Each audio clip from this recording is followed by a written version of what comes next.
Morning, guys. Welcome to Coffee Chat. Well, guys, it is hump day, and I sure hope that your week thus far has been going really great. I'll tell you what, we're having a massive heat wave up here in Central Texas, Dallas area. In fact, today, they're expecting it, I believe, to get up over 120, at least with the humidity index. It is going to be obscene. And man, my grass, I haven't even been able to get out and really cut it, and it's starting to look like a little forest over there. So I better start cutting it, or it's an invitation to bring all the snakes, because they love the tall grass. So I'll be out cutting it later on today, no doubt. Anyway, guys, two articles that I'm reading today. I'll tell you what. You got Jerome Powell out there coming out saying, hey, the inflation that we're dealing with, it's not over by a long shot. And I almost laughed out loud, and I'll tell you why. Come on, you got this whole Fiscal Responsibility Act that they just put through and allowing to borrow another $4 trillion between now and after the election in 2024. $4 trillion. And then they have the audacity to come out and tell us, but by the way, the inflation numbers are probably going to go up still, and we're going to have to raise interest rates by the end of the year. Well, no kidding. When you go out and add another $4 trillion to the printing press, and you basically devalue the dollar to that capacity, well, obviously, inflation is going to go up because, hey, everything that you buy is going to take more dollars to get it. And then on top of that, what are they going to do? They're going to hit people with a higher interest rate again. And this is where, guys, they're reaching into our jeans literally and pulling out cash by the fistfuls, because what are they doing? They're destroying the purchasing power of the dollar. But guys, that is not the only reason why we're going to see major inflation continue to rise in the United States for sure. It's because the death of the U.S. dollar. Let's be honest. I always love to say it this way. I have been for the last little while. I believe the petrodollar is dead. We just haven't had the funeral yet. It's already happened. I was reading an article there where I think it was Qatar was making a deal with China, about ready to ink a deal where they will have like billions and billions of dollars of worth of liquid natural petroleum that they will be selling over to China. And that says volumes and volumes, guys. A lot of countries around the world are actually starting to turn to the Chinese yuan and using that as a medium of exchange. I mean, look at France. France went out there and bought a heap of liquid natural petroleum, didn't they? With, what did they use? The Chinese yuan. The U.S. dollar is under big time attack. Don't kid yourself. And when you don't see the demand outside the borders of the U.S., and think of this. And here's a statistic for all you fact checkers. Go and fact check this one. There are more $100 U.S. bills in Russia than there are in the United States. That's because the demand for U.S. dollars outside of the country had been really high when we had global reserve currency status. Now, they say we still have it, but not to the degree that we should. In fact, I was talking to someone the other day, and they said a really great statement. It's just the least dirtiest shirt in the laundry right now. That's all it really is. And I'm telling you, when the other ones get really strong, they get cleaned up in a big way. This U.S. inflation is going to look like crazy because those dollars are going to come back into the country, and it is going to be insane. Now, having said that, the second article I read, I'm telling you, wow, has this one really got my attention. So the other day we were talking about how, the IMF is out there trying to build a CBDC platform for interoperability, with exchanging various CBDCs around the world with other countries and all that kind of stuff.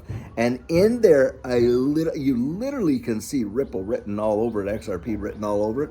Well, guys, in the article today, Kristalina Georgieva, who is the head of the IMF, literally has come out and said that they're not only out there to develop a platform, but in fact are working hard to create a global, single, one world central bank digital currency. Yes, you heard that correct. I'm going to put the article right here in this video so that you can read the whole thing for yourself. But that's what's going on. Now that says volumes as well. Now the reason why she said they're doing this is to bring kind of a fair and equitable, trade around the world. Because of course, look, when you go to various countries, and you're trading the US dollar right now with that reserve status and whatever they say that they have. You're seeing a lot of countries, like even in Kenya, what did they say? They're trying to move away from it as well, aren't they? But the thing is this, you see this disparity among currencies, where, just a few dollars here. I remember when I went to Rwanda. And one time I went up to like a bank machine and I wanted to take out like a couple hundred US bucks. And it was going to come out in Rwandan currency. And the machine says, can't fulfill. And I'm thinking, what's going on? I know I got the money, right?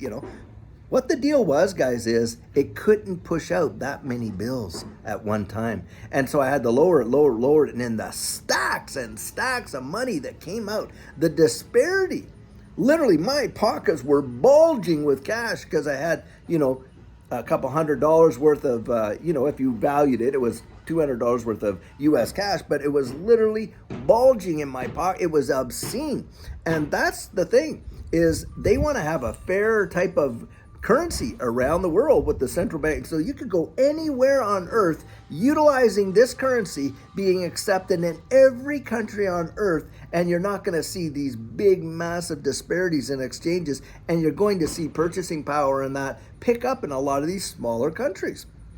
That's at least one of the rationales for why they had it. And then you had Augustin Carson, who is the head of the Bank of International Settlements. And he was talking about all the possibilities for the social controls that can be, written right into that currency. And I'm telling you, I thought, boy, this is something else, goes right in line with what the UN is trying to do with the issuance of these digital IDs by April of 2024. And literally, demanding, the article was saying you're demanding, global banks to enforce this on their customers, make it mandatory to have these digital IDs to interact in the financial system and utilize it in such a way as to, kind of blacklist non-compliance. And this is kind of the deal that this is where they're going. And it really is mind-boggling as to how fast it is. Now, guys, when you think of that, think of this.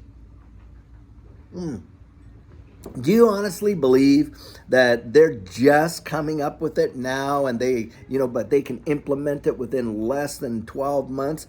Guys, they have been working on these things behind the scenes for multiplicity of years. In fact, I know that in Canada, look, Canada had a CBDC project called the Jasper project way back there in like 2016, 2017 with respect to its own CBDC. You can fact check that. And look, there's websites out there where you can literally track the development of central bank digital currencies for countries, for almost every country around the world, and see just how far along they are. Well, I'm telling you guys, they have been working on this for a whole lot longer than, just coming up now. Yeah, the implementation of it. Look, I've got a video, a clip from, Trudeau, and he was talking about how they could do their agenda and push forward. They could advance, they could utilize this for their pre-agenda and advance their goals of what they wanted to do. I might throw that in here just so you can see it. Pandemic has provided an opportunity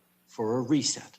This is our chance to accelerate our pre-pandemic efforts to reimagine economic systems that actually address global challenges. But I'm telling you, that is exactly what's going down. And look, guys, for those of us that have jumped into this digital asset space, we're ahead of the curve on it. Now, listen, yeah, there's probably going to be a lot of fallout with respect to this if it goes down that way, and it's almost like that draconian measures. But on top of that, look, you got to occupy, like the scripture says, until he comes. And this is where I believe being involved in this space as early as we are is going to set up to preserve us. And yeah, there may come a time down the road at some point where some serious personal decisions are going to have to be made. And you know what I'm talking about there. And guys, that's where we say, hey, look, I'm storing up my treasure somewhere else and I'm storing it up down here. But until then, hey, I'm going to do my part to occupy. You know what I mean? So guys, I tell you what, check out this. I'm going to throw that clip in there. You watch that. And also, hey, check out all of this stuff, read these articles for yourself and find out, do a little bit of digging. It's going to pay some big dividends for you to have that information in hand way, way before time. But I'll tell you what, I sure hope your Wednesday is going great. And until later on today, when we have a fantastic video for you, I hope you have a good one and take care.